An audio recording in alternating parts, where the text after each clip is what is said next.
Hey guys, I know I kind of look like a mess right now. I woke up about an hour ago because I got home from Green Lantern pretty late last night.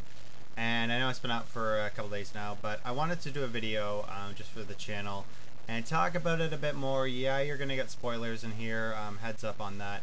But the reason I want to do it is because, okay, like I said, when it comes to, Smallville, Batman is my strong suit when it comes to comic books.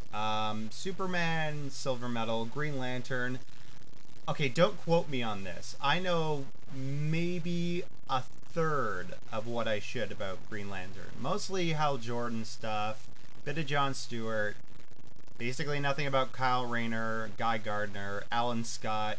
I know maybe his name and his costume.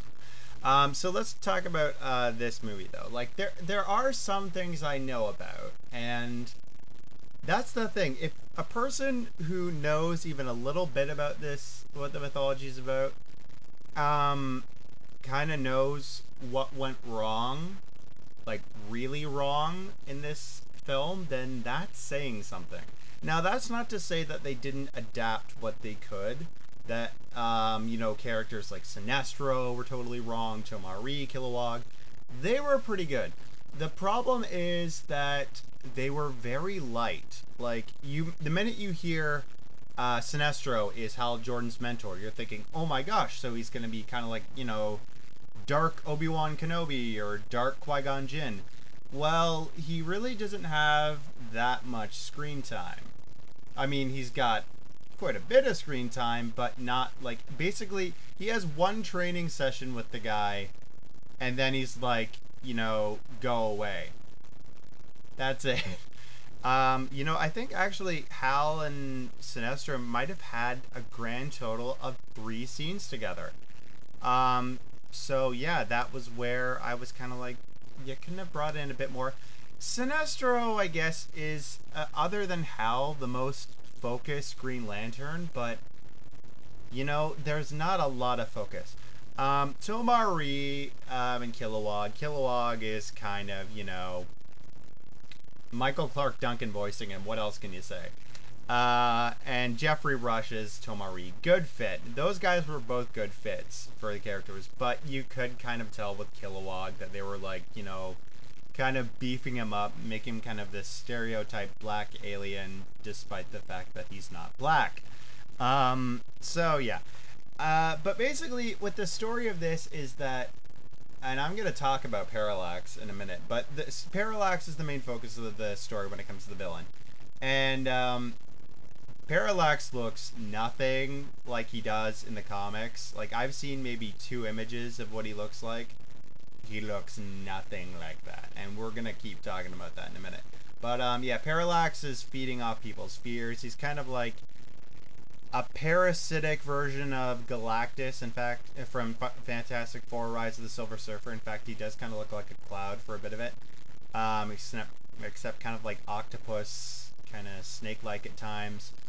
So that was interesting, I guess. A little bit interesting in the way they took with him, but we're gonna get to him in a minute. Anyway, he feeds off people's fears. The Green Lanterns are trying to do stuff to, prevent him. He's the reason Avensor's dead.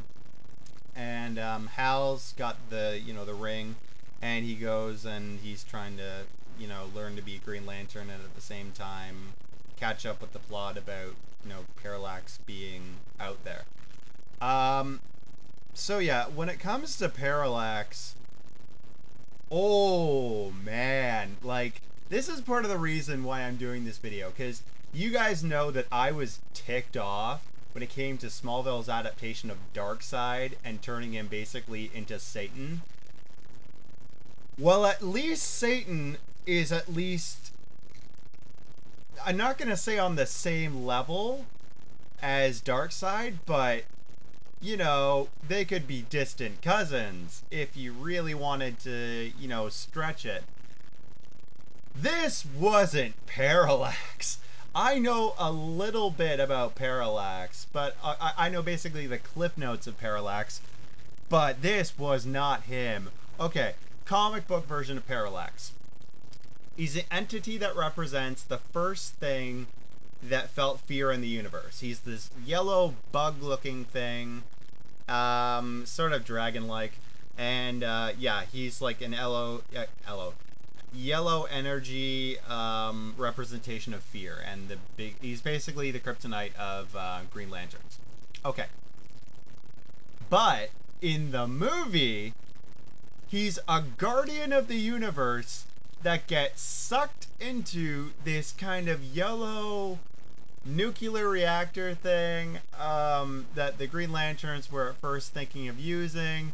Because basically, okay, the thing is, you see this guardian, they don't give you his name. Maybe he has a name somewhere in the comics. I don't know who they're basing it on, because this sure ain't Parallax. But he's like, he's looking at like a fly going into the thing like a bug zapper. And he's just sucked in. He's just like, oh, so pretty.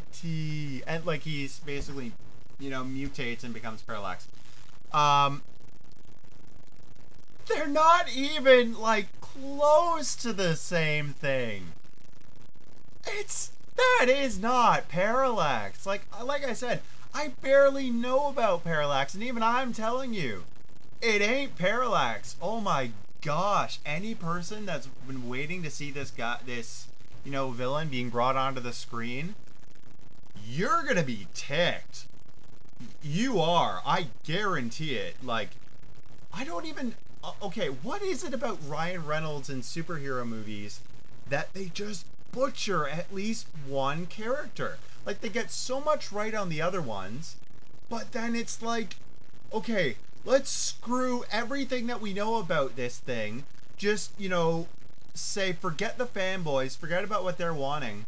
Just do whatever we want, because we got creative license. I was like, how can you honestly get away with this and not expect to tick people off? Yeah, I was just like, oh my gosh, every time, because I was like I said, barely know about Parallax, but even I was like, they're not getting him right at all.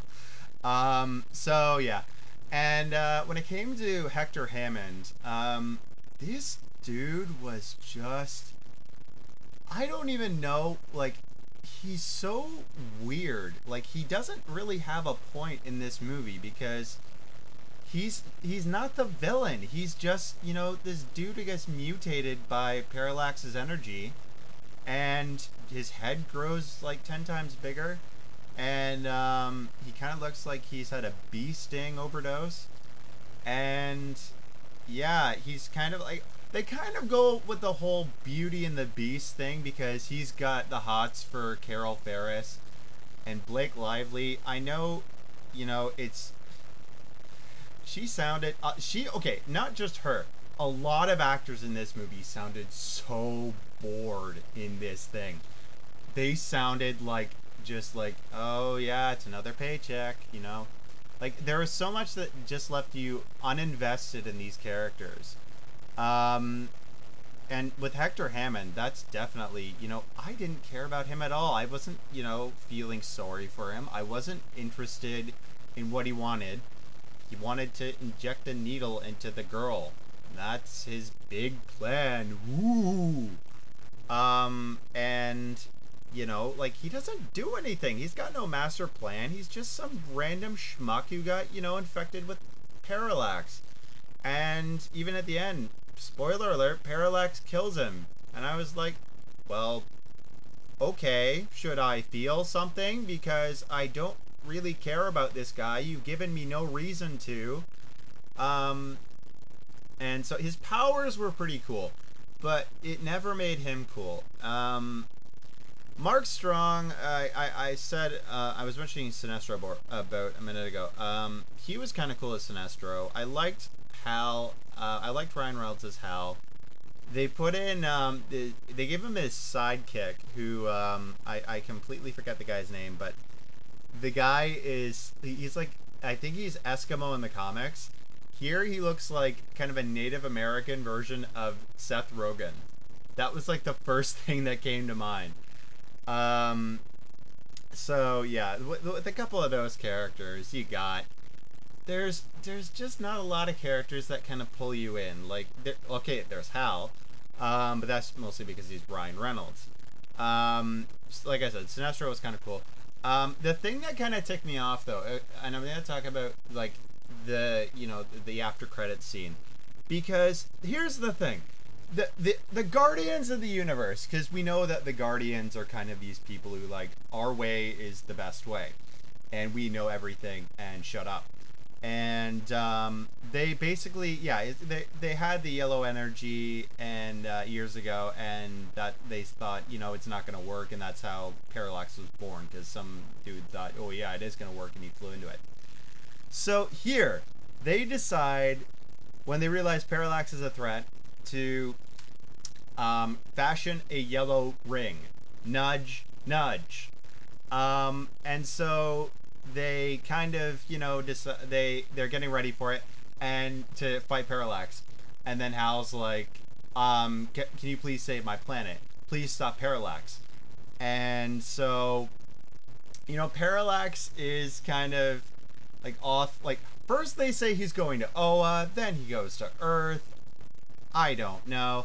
And the thing that bugged me though was that they make the yellow ring, and then they tell Hal, "You're on your own. Go fight Parallax. You're gonna die. We don't care."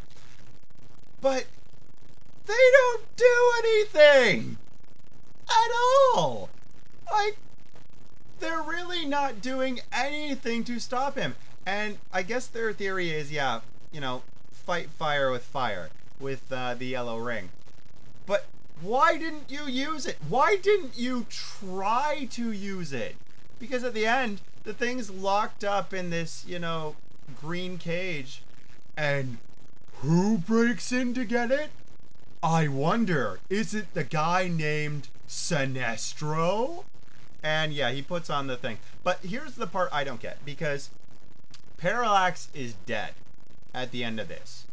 He's eaten up by the sun. Oh, and just then Kilowog and Tomari and Sinestro arrived to save Hal. But yeah, thanks for the help in trying to get him and trying to fight Parallax. And so they lock the yellow ring up, and Sinestro breaks in. Well, the first thing I'm thinking is, why would you need this thing again? Parallax is dead. What's the point in keeping it around? Destroy it. You guys are all paranoid about yellow energy and all that stuff. Destroy it. What do you need it for? So, if anything, you're pointing a big neon sign. Oh yeah, any Green Lanterns that want to go rogue? There's your atomic bomb. So yeah, the movie was kind of lame. The adaptation, I think they adapted a lot of stuff from the comics that was interesting. They butchered Parallax, no question. It's Deadpool Weapon 11, syndrome all over again. I liked the different takes I had on the costumes. CGI on Oa was great.